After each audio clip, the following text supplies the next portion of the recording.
Okay. Peter? Thank you for taking my question. I was very glad to hear that you're both committed to upholding your oath and never voting contrary to the Constitution. But as we know, even the progressives and liberals have the same sort of rhetoric, and the devil is really in the details. So my question is related to that Constitution and really in three parts. You mentioned that you opposed Congress enforcing E-Verify laws. You mentioned the Department of Education enforcing national curriculum standards using something such as the wall builders. And you mentioned better prosecution of the war in Iraq. So where does the Constitution give the legislative branch executive authority? And where does the Constitution give authority to the executive branch to mandate curriculum standards? And thirdly, what is your constitutional justification for prosecuting of the war in Iraq? I think was it me? Yeah. Oh, okay, great. I agree that the Department of Education, the war in Iraq, there's so many things that are unconstitutional. Like you said, I plan to get to Congress, and I have a 3-step process for figuring out whether I'm going to vote for something. First, I'm going to look and see if it's a moral issue. Does my God have something to say about this bill? Secondly, I'm going to look at my Constitution. What does my Constitution say? Is it authorized or is it not? Like you said, the executive branch should not have authority on declaring war. We shouldn't be in Iraq and Afghanistan without a formal declaration of war on those countries or on their leadership. We need to have some sort of process to get back to that Constitution. And lastly, if it's not up to my morals or my Constitution, it's the people of the district. What do they think? And I'm not saying that I wouldn't come back to the people to find out what their principle is, but I want to be elected with you knowing that I'm representing my God first and my Constitution, and I'm going to be asking for your support to support those two things. So as long as we're all in agreement on God and our Constitution, then we should get along just fine. That's really my process for determining things. My Constitution is only a few pages long. I actually have a copy of it on my iPhone. So if I really need to pull something up in the house and it's not in my Pocket Heritage Constitution or the one that will be issued, then I can scroll through my iPhone and find out the relevant source and make sure that we apply it.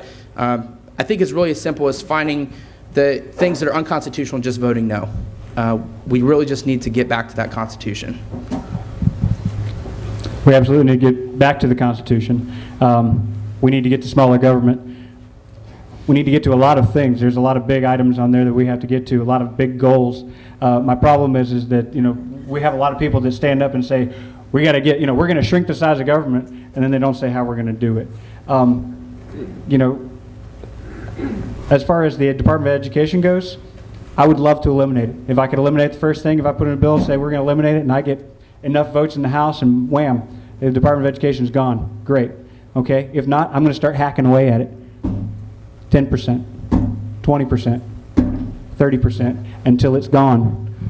Sometimes that's the way you have to work. Sometimes that's the way you get things done. Because you don't always get your way in a House with 434 other members. But if I can get 15% and then I can get 25% until it's gone, I will do it. As far as the war in Afghanistan, absolutely. If we're going to be there, we should fight and win it and come home.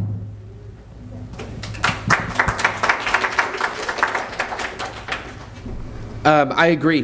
We do need to at least hack away at the Department of Education, among other executive branch organizations. But I think the best way to go is to really insult people and say that thing has got to go. If there's not a leader that's going to stand up and say it's got to go, then it's really hard to get to the 10% level or whatnot. If there's anything I've learned in negotiation from when I was a child, when I was a teenager, starting my own business, is you really want to go kind of for the lowest offer that you can get right away, and then you want to kind of move to a more middle ground. The only way to get to that 10% cut is to try to really offend the person that you're trying to get at. If I'm trying to get the Department of Education, I'm going to go for getting rid of it. And then, you know what, a 50% cut all of a sudden sounds a lot like a compromise. I want to be the voice that's going to say no more of this. We have to end these things that are not constitutional. And if people don't want to vote for the Constitution, then we need to hold them accountable. Final minute, Scott? Do I get another? Yeah. So you'll compromise, but you won't compromise. I'm not sure about that one. I'm not sure how that works. I believe that I just said that I will ask for it to be completely eradicated, and if that doesn't work, then I'll take 10% and 20% and 30%. So I'm not sure how you disagreed with me, or it sounded like you contradicted yourself on that. I'm sorry.